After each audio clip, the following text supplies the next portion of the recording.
여러분, 그 거대한 경찰 조직이 어떻게 마치 한 몸처럼 착착 움직이는지 혹시 궁금해 보신 적 없으세요? 그 뒤에는요, 이 조직을 일사불란하게 만드는 보이지 않는 규칙들이 숨어 있습니다. 오늘은 바로 그 경찰 조직의 가장 깊숙한 곳, 지휘 체계와 명령의 원칙 속으로 한번 들어가 보겠습니다. 네, 바로 이 질문이 오늘 우리가 파헤쳐볼 핵심입니다. 겉으로는 잘 보이지 않지만 모든 경찰관의 행동 하나하나를 결정하는 이 숨겨진 틀은 과연 어떻게 작동하고 있을까요? 자, 지금부터 그 답을 함께 찾아가 보시죠. 경찰 조직의 모든 움직임은요, 아주 간단하게 딱 두 가지 관계로 정리할 수 있습니다. 하나는 위에서 아래로 흐르는 관계, 다른 하나는 옆으로 나란히 흐르는 관계죠.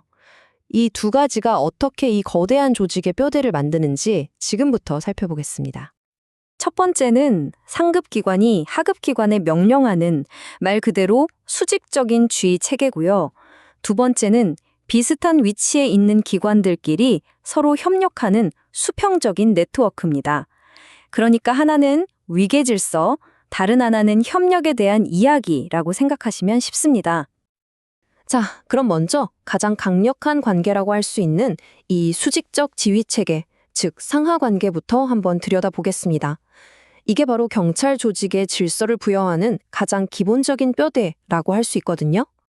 이 두 관계의 힘의 역학 정말 완전히 다르죠. 한쪽은 지휘하고 복종해야 하는 명확한 상하 관계인데 다른 한쪽은 서로 존중하고 협력하는 대등한 관계입니다. 권한의 성격 자체가 완전히 다른 셈이죠. 상급 기관이 자기 권한을 아래로 내려주는 방식에도 두 가지가 있어요. 위임은 아예 권한의 일부를 뚝 떼서 넘겨주는 거고요. 대리는 내 이름으로 이 일 좀 대신해줘 라고 하는 겁니다. 그러니까 권한이 진짜로 넘어갔느냐 아니면 이름만 빌려주는 거냐에 아주 결정적인 차이가 있는 거죠. 하지만 조직이 명령만으로 돌아가진 않잖아요. 이제 동등한 위치에 있는 기관들이 어떻게 서로 힘을 합치는지, 그 수평적인 관계의 규칙들은 어떤 것들이 있는지 한번 살펴보겠습니다. 바로 이런 원칙들 덕분에 각자 다른 일을 하는 경찰 조직들이 마치 하나의 팀처럼 움직일 수 있는 겁니다. 서로의 고유 권한은 절대 침범하지 않으면서 필요할 때는 협의를 하거나 공식적으로 지원을 요청하는 방식으로 똑똑하게 협력하는 거죠. 자, 그렇다면 상급 기관은 대체 어떤 도구를 써서 하급 기관을 지휘하는 걸까요? 그중 가장 강력하고 공식적인 도구가 바로 훈령입니다. 지금부터 여기에 한번 집중해 보겠습니다. 훈령이란 바로 이런 겁니다. 상급 기관이 하급 기관의 업무를 지휘하고 또 감독하기 위해 내리는 공식적인 명령. 이게 바로 상명하복 관계가 실제로 작동하는 공식적인 메커니즘이라고 할 수 있습니다. 근데요, 모든 명령이 다 똑같은 무게를 갖는 건 아닙니다. 상황에 따라서 종류가 나뉘죠. 장기적인 방향을 알려주는 훈령이 있는가 하면 아주 구체적인 사건에 대한 지시, 또 반복되는 업무의 기준을 정해주는 예규, 그리고 매일매일의 일일 명령까지 다양합니다. 자, 이게 정말 중요합니다.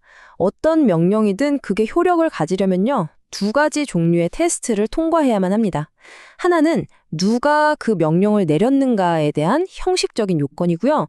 다른 하나는 그 명령이 무엇을 말하고 있는가에 대한 실질적인 요건입니다. 이제 정말 가장 중요하고 또 민감한 질문에 다다랐습니다. 만약에 하급자가 보기에 상급자의 명령이 뭔가 좀 이상하다, 이건 아니다 싶다. 그럴 땐 과연 어떻게 해야 할까요?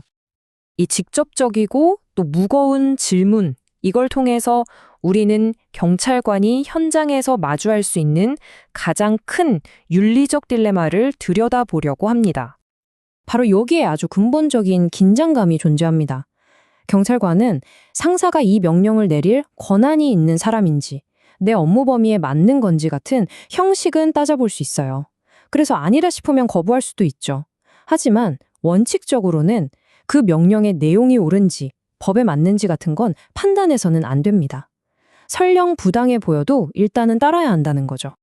하지만 여기에 절대 넘어서는 안 될 선이 있습니다. 만약 그 명령의 내용 자체가 누가 봐도 명백하고 아주 중대한 범죄에 해당한다. 그러면 복종의 의무는 사라집니다. 오히려 그 명령을 거부해야만 하는 의무가 생기는 겁니다. 이 예외 조항의 무게는 정말 엄청납니다. 만약 이런 불법적인 명령을 그대로 따랐다? 그럼 그 책임은 명령을 내린 사람뿐만 아니라 그걸 실행한 하급 경찰관 본인도 고스란히 져야 한다는 뜻이거든요. 나는 시켜서 했을 뿐이라는 병명이 통하지 않는다는 거죠. 자, 마지막으로 중요한 개념 차이 하나만 더 짚고 넘어가죠. 훈령은 기관 대 기관으로 내려오는 거라 담당자가 바뀌어도 그 효력이 계속 유지됩니다. 반면에 직무명령은 특정 개인에게 내려지는 거라서 그 사람이 자리를 떠나면 효력도 같이 사라져요. 대상이 기관이냐, 개인이냐, 바로 이 차이입니다. 결국 복종을 기본으로 하는 조직 안에서 부당함에 맞서야 하는 가장 중요한 순간이 왔을 때 아니요 라고 말할 수 있는 용기, 그리고 그 용기를 지지해주는 시스템, 이 둘 사이의 균형을 어떻게 찾아야 할까요? 이건 어쩌면 우리 모두에게 던져진 숙제가 아닐까 싶습니다.